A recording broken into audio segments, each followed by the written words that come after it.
Read ka. Opo. Okay. Alphabet story C. Cow's cat. Cow has a cat. Cow can call his cat. The cat will come. Cow's cat is cute. Cow's cat is clean. Cow's cat is calm. Cow's cat can find mice. Cow's cat can chase mice. Cow's cat can catch mice. Ano yung next letter niya? D. Okay, read natin.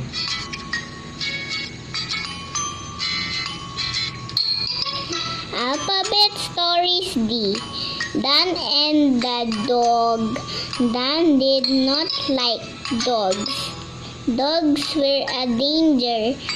Dogs can scare you in the dark. Dan's dad got a dog. Now Dan does like dogs. Dan plays with his dog all day. Dan's dog likes to dress up.